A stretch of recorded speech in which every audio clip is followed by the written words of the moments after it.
വേനൽക്കാലമാകുന്നതേ ഉള്ളൂ, പക്ഷേ ചൂടിന് ഒരു കുറവുമില്ല. ഇപ്പോൾ പുറത്തിറങ്ങുമ്പോൾ ശ്രദ്ധിക്കേണ്ട ചില കാര്യങ്ങളുണ്ട്. പ്രത്യേകിച്ച് ഇരുചക്ര വാഹനത്തിലൊക്കെ യാത്ര ചെയ്യുന്നവർ സൂര്യപ്രകാശം നേരിട്ട് ഏൽക്കുന്നത് പരമാവധി ഒഴിവാക്കുക. കൈകൾ പൂർണ്ണമായും മറയുന്ന വസ്ത്രം ധരിക്കുക. അതായത് ഫുൾ സ്ലീവ് വസ്ത്രങ്ങളായിരിക്കും ഈ വണ്ടി ഓടിക്കുന്നവരൊക്കെ ധരിക്കാൻ ഏറ്റവും അനുയോജ്യം ഈ ചൂട് സമയത്ത്. പരമാവധി പകൽ 11 മണി മുതൽ 3 മണി വരെ ഇരുചക്ര വാഹനയാത്ര ഒഴിവാക്കുക. അതായത് ഈ സമയത്താണ് ഏറ്റവും കൂടുതൽ ചൂട് അനുഭവപ്പെടുന്ന സമയം, 11 മണി മുതൽ 3 മണി വരെ. ആ സമയത്ത് യാത്ര ഒഴിവാക്കുന്നതായിരിക്കും എന്തുകൊണ്ടും നല്ലത്.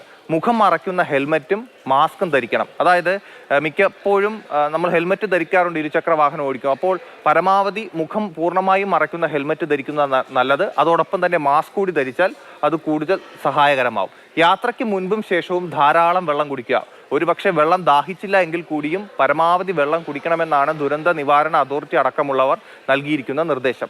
പ്രായമായവർ, ഗർഭിണികൾ, കുട്ടികൾ എന്നിവർ ഇരുചക്ര വാഹനയാത്ര ഒഴിവാക്കുന്നതാണ് നല്ലത്. അതിന് പ്രത്യേകമായി പറയുന്നത് ഈ ചൂട് സമയത്ത്, അതായത് പ്രത്യേകിച്ച് ഈ 11 മണി മുതൽ 3 മണി വരെയുള്ള സമയത്ത് ഇത്തരത്തിൽ ഈ വിഭാഗത്തിൽപ്പെട്ടവരൊക്കെ യാത്ര ഒഴിവാക്കുന്നതായിരിക്കും എന്തുകൊണ്ടും നല്ലത്. പ്രത്യേകിച്ച് ചൂട് കൂടി നിൽക്കുന്ന സമയങ്ങൾ അയഞ്ഞ ഇളം നിറത്തിലുള്ള കോട്ടൺ വസ്ത്രങ്ങൾ ധരിക്കുക. അതായത് പുറത്തിറങ്ങുന്നവർ, ഒരുപക്ഷെ പുറത്തിറങ്ങുന്നവരാണെങ്കിൽ അവർ ധരിക്കുന്ന വസ്ത്രങ്ങളെ പറ്റിയാണ് പറഞ്ഞത്. ആവശ്യമെങ്കിൽ യാത്രക്കിടയിൽ അല്പസമയം വിശ്രമിക്കുക. ഇരുചക്ര വാഹനത്തിലൊക്കെ പോകുമ്പോൾ അല്പസമയം വിശ്രമിച്ചതിന് ശേഷം വീണ്ടും വണ്ടി ഓടിച്ചു പോകുന്നതായിരിക്കും എന്തുകൊണ്ടും നല്ലത്. ഇനിയൊരു കുറച്ച് നാളത്തേക്ക് കൂടി, അതായത് വേനൽക്കാലം വരുന്നതേ ഉള്ളൂ, കുറച്ച് നാളത്തേക്ക് കൂടി ചൂട് ഇങ്ങനെ തന്നെ നിൽക്കാനാണ് സാധ്യത.